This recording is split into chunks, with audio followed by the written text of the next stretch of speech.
Hello students, कैसे हैं आप लोग। तो मेंडल ने एक और लॉ समझाया था, that was the law of segregation. Law of segregation समझने के लिए आपको एक एग्जांपल समझना पड़ेगा, उसके बाद आप समझ जाएंगे। मान लीजिए ए और बी फ्रेंड्स हैं, मतलब ए और बी क्लास में या कहीं पढ़ते हैं। ए और बी आपस में फ्रेंड्स हैं। अब ये दोनों के दोनों बोलते हैं आपस में कि भाई ए और बी, यानी ए जो है वो कहता है कि भाई हम फिल्म देखने जा रहे हैं, हम सिनेमा में जा रहे हैं मूवी देखने के लिए। तो ए ने कहा भाई मैं टिकट खरीदूँगा और साथ में पॉपकॉर्न भी खिलवाऊँगा। तो ये दोनों साथ हो गए, है ना, और साथ साथ अपने घर से मतलब जो है चल दिए। तो जब ये एक जगह से साथ साथ चले तो उसके बाद सिनेमा हॉल में जाने के बाद वहाँ पर बी किसके साथ है, अभी ए के साथ है, ध्यान रखना, बी किसके साथ है, ए के साथ है। वहाँ उसको एक नया बंदा दिखाई देता है, सी।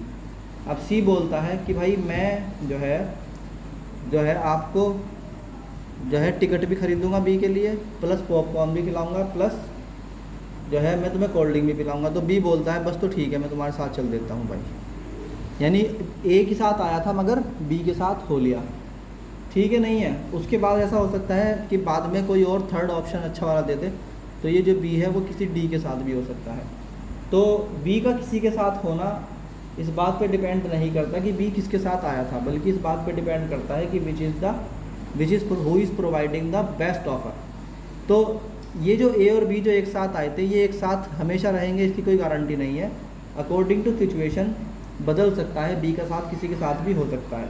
यही मामला ट्रेड्स का होता है, यही मामला जीन्स का होता है। जीन आज एक जनरेशन में किसी और के साथ कंबाइन है, बट नेक्स्ट जनरेशन में किसी और के साथ बोलो भाई कंबाइन हो सकता है। उस टाइम पर ए बी को क्या करेगा, ए बी को छोड़ देगा। तो यही जो है लॉ ऑफ सेग्रीगेशन है।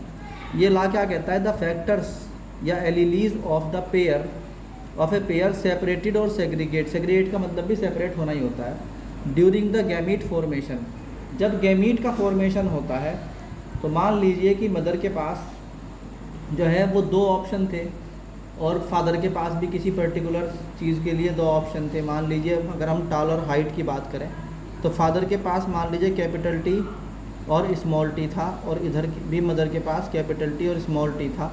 तो इन दोनों ने आपस में क्या किया, जब जाइगोट बनाया तो उस टाइम पर दोनों के दोनों कैपिटल टी ले लिए, यानी कि दोनों ने साथ छोड़ दिया स्मॉल टी का। या हो सकता है कि दोनों ने ही क्या कर दिया, स्मॉल टी ले लिया। इसका मतलब ये होगा कि जब आप नई जनरेशन में जाते हो और नया जाइगोट बनाते हो तो पिछले जाइगोट छूट जाते हैं। और ये इवोल्यूशन का बहुत ही इम्पोर्टेंट फैक्टर है, क्योंकि इवोल्यूशन में कहा जाता है कि हर नई जनरेशन पिछली जनरेशन से बेटर होती है अगर उन्हें खाना वाना सही मिल रहा हो। तो जो नेक्स्ट जनरेशन है वो क्या करेगी, next generation that will take the best of the two, वो बेस्ट ऑफ द टू लेगी, ना कि दोनों। तो इस हिसाब से हम क्या बोलते हैं कि एक जनरेशन बाद जीन साथ छोड़ देते हैं, एलील के अंदर से जो फैक्टर्स हैं वो साथ छोड़ देते हैं। The factors allele of the pair segregated during the gamete formation. जिस टाइम गैमेट फॉर्म हो रहा उस टाइम पर बेस्ट वाला आगे चला जाता है और जो कमज़ोर वाला है वो पीछे रह जाता है। To move into different gamete, therefore the gamete are always pure for the trait. तो नया वाला जो ट्रेट होगा उसके लिए हमेशा गैमेट क्या होगा, एक प्योर एंटाइटी होता है। This law is also called law of purity, यानी कि आपको जो मिलेगा वो, यानी आप ये समझ लीजिए कि एक जीन फॉर एग्जांपल दो जीन्स जो हैं वो ट्रेड्स जो हैं वो मान लो 10 जनरेशन तक साथ रहे, मगर जैसे ही 11वीं जनरेशन में नया उसको मौका मिला उसने 11वीं जनरेशन में दूसरे जीन का साथ छोड़ दिया। तो इसका मतलब वो कभी उसके साथ कम्प्लीटली मिक्स हो ही नहीं सकता। तो जीन जो है वो क्या होते हैं, प्योर होते हैं, इसलिए कहा जाता है this is also called the law of purity.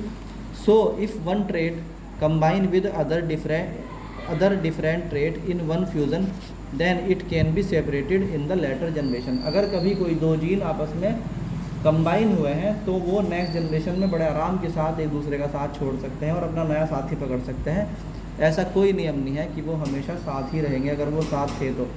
यानी इवन 1000 जनरेशन बाद भी, अगर 1000 जनरेशन तक भी वो साथ रहे हैं तो 1000 जनरेशन बाद भी वो एक दूसरे का साथ छोड़ सकते हैं।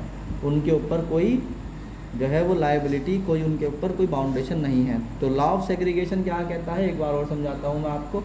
लॉ ऑफ सेग्रीगेशन कहता है कि भाई अगर आपके पास जो है दो जीन्स हैं और वो कंबाइन है किसी जनरेशन में, तो नेक्स्ट जनरेशन में उनको अलग अलग होने में कोई प्रॉब्लम बोलो भाई नहीं है। इसलिए अगर वो 2 जनरेशन भी साथ हैं तब भी कोई प्रॉब्लम नहीं है अलग होने में। 1000 जनरेशन भी अगर साथ हैं तो भी उनको 1001 भी जनरेशन में जब नया जाइगोट बनेगा तो उनको छोड़ने में कोई दिक्कत नहीं होगी। This is the law of segregation. ये बच्चों आपको समझ में आया? Thank you.